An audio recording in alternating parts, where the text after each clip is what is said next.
We are going to be 10 billion by 2050. We are going to live on a planet 4 degrees hotter. We are going to have more mouths and less food. We are going to have less land and more pollution. But we crossed oceans and we defeated diseases. But we went to the moon and we blossomed the desert. Because we are innovators. We are farmers. We are makers. We are dreamers. And we are going to gather and discuss, create and inspire minds and souls. Because we are feeding our future.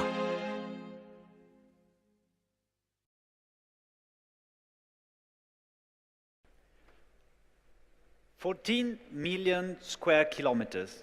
Do you know how much that is? No? Then I want to make an experiment, do an experiment with you, one I saw from Professor Mitt-Lerner at University of California in Davis. And take a sheet of paper, you all should have one. Okay? So now let's fold this sheet of paper in two. Oh, this is our planet. Well, it's flat, but still, imagine it's our planet. And now I want you to take this sheet of paper again and fold it again in two.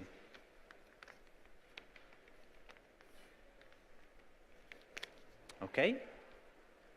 This is the amount of immerged lands that we have, without any water in it. So seas, oceans, rivers, lakes. Now I want you to take this sheet of paper again and fold it in three.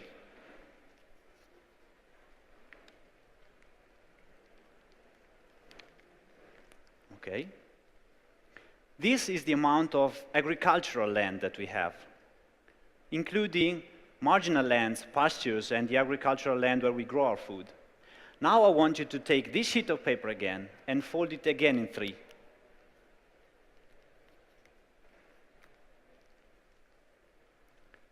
And this is the arable land that we have, the land that is actually suitable to grow our food upon. And this is 14 million square kilometers. And what we do with this impacts everything that's around us. Waters, seas, oceans, all the other land. So now what do we do with this? And how can we feed and we grow enough food on this for a population that is growing? Some estimates say that before 2050 will be 9 to 10 billion people. And the most growth is occurring in developing countries, Asia or Africa, where already today 800 million people are suffering from hunger and starvation.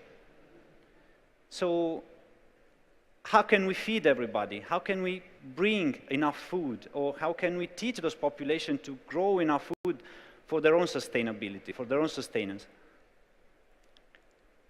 What is the solution? The idea of transferring and teaching them to do what we are doing now can be an idea, but we all know that intensive agriculture, as we know it today, is creating a lot of problems. Dr. Wilkinson already highlighted how much agriculture pollutes the air and contributes to greenhouse gas emissions and climate changes. These are just some images. Take the first one on top. This is an ESA picture of the Po Valley, right where we are now. And this is not air pollution. This is ammonia. Ammonia is mainly emitted from agriculture. And despite ammonia not being one of the greenhouse gases that we know and everybody talks about, is strictly connected to particulate matter formation. This is a problem that we are facing now, because particulate matter is what creates problem of asthma, respiratory, breathing problems to our children, my children. The second is water pollution, eutrophication, not having enough fresh water. And this is again caused mainly by agriculture. Leakage of nitrogen from manure, from excess of fertilizers. What does that mean is that, again, intensive agriculture is creating soil degradation. Again, this piece of land is reducing, is shrinking, while the population is increasing. What does that mean? Is that people around the world, especially in developing countries, are trying to find new lands and deforestation. Again, we are taking out one of the lungs of our planet. So, are there alternatives? Are there a solution? This is a summit of innovation, so we know that there are, I don't know, backyard farming, city gardening, vegetarianism, or other sources of protein. These are all very good solutions. They can be very good solutions for cities, maybe, but if we think of developing countries, they are already, most of them are farmers already. Most of them already eat mainly vegetables because they can't afford meat, but they would like to afford meat. President Obama yesterday said that a lot of developing countries, as soon as they reach middle-class incomes, would want to eat meat. Why shouldn't they? And other sources of protein, again, if we think of Asia, insects or other different kind of protein sources are a normal part of the diet. So these are not actual solutions for them. Our idea is that a different model of intensive agriculture is possible. And that's what we call sustainable intensive agriculture. How can we achieve that? This is by acting and interacting with a small ally that has been kind of neglected by traditional agriculture so far, which is the microbiome. Microbiome that we can find in the soil and on the plants, microbiome that we can find in the animals, in the guts animals. It's inside us as well. Microbiome that we can use and we can have as an ally to exploit and to valorize manure and animal effluents. Actually, it's what our company has been doing for the past 15 years. Create products and solutions that could interact with the local microbiome of the different realities. This allows us and allows our farmers to reduce the inputs with less chemical fertilizers and agrochemicals, reduce the amount of feed to grow the animals that people want to eat, and at the same time, increasing the yield. So this overall translates into an increased efficiency throughout the entire food chain. So from the soil to your plate. And this also enables our farmers to increase their profits and lower their costs. Because as President Obama yesterday said, there's no point in having a technology that is not affordable or is not economically viable for farmers or for growers, especially in those poor countries. And on top of that, the possibility to reduce chemicals, chemical fertilizers, the amount of feed, of food required, enables us to reduce our impact on the environment. I want now to show you some of the results that we are having. This is a time lapse of barley. 2 seeds of barley placed on 2 jars with actual agricultural soil, the standard cultivation method and with the SOP method. You see how faster the plants are growing, how faster and stronger they are developing, already in a few days' time. And look at the root system. This is the mouth of the plants. If they have larger mouths, longer and stronger ones, they could resist better to heat stress, for example, and Mr. Buckley was suggesting, and having and exploiting better whatever nutrients that you feed them. And also the amount of soil microbiome that grows around them helps them throughout the entire cycle of the plant. This is another example, a tomato plant, and just to make a good plate of pasta. And this is a young vine plant.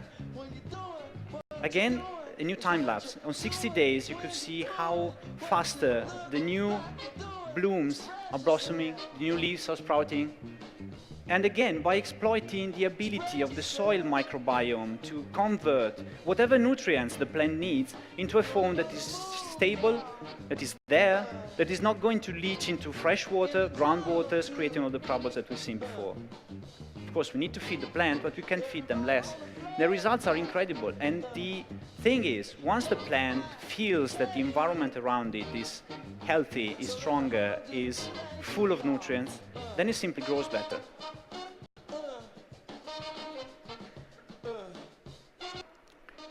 But what's the point of producing food if then it goes to waste because you can't preserve it? This is another example of simple bread inoculated with a very large amount of mold. So it's nothing comparable to what we can have in the normal production facilities. But this is an example of how conditioning microbes that are from the environment, in the environment, can help us to save food. Let's move now to real cases, real farmers that are actually using our products. So again, standard cultivation methods, again, our kind of treatment. And this is the example of root system that could be achieved not just on annual crops, like corn or barley like we saw, but also on perennial crops, orchard, improving the amount of yield, improving the quality of the final produce. And all of this could be obtained, and is obtained actually, from our farmers with the reduction of chemical fertilization. This is important. This is, besides the cost for being a cost for the farmer, is something that can create, and is creating, as Mr. Wilkinson said before, problems to the environment, pollution.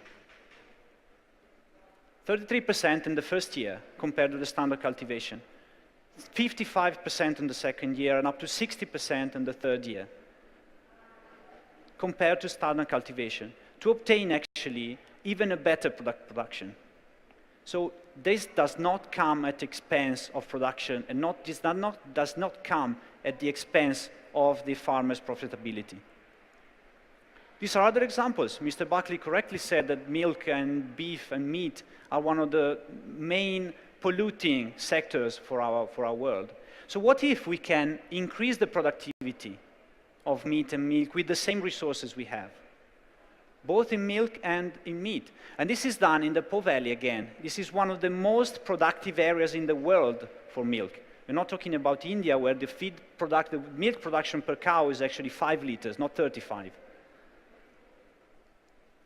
And this is an example of how, on a real farm, feed efficiency is measured.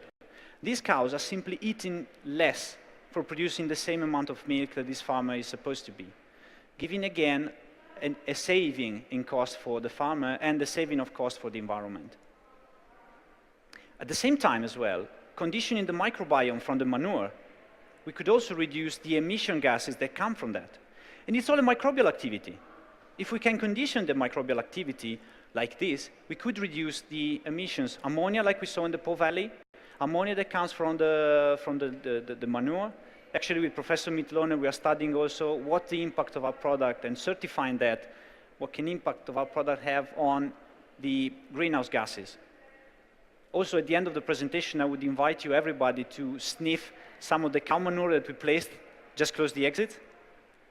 And an indirect benefit of our product is also that since we are working only with the microbiome, we don't need actually great amount of products to feed the plants. We just need to condition the microbes, and then they will do the work. So the idea is, transportation-wise, if we consider carrying around fertilizers around the world and around the countries just to feed the plants, one single truckload of our product is able to replace, with the same decrease that we saw before, more than 500 truckloads of urea. And this is another positive and important impact that we can have on the environment. So we do have an idea of what to do with this piece of land, and I would invite you all to our booth to discuss about that. Thank you, everybody.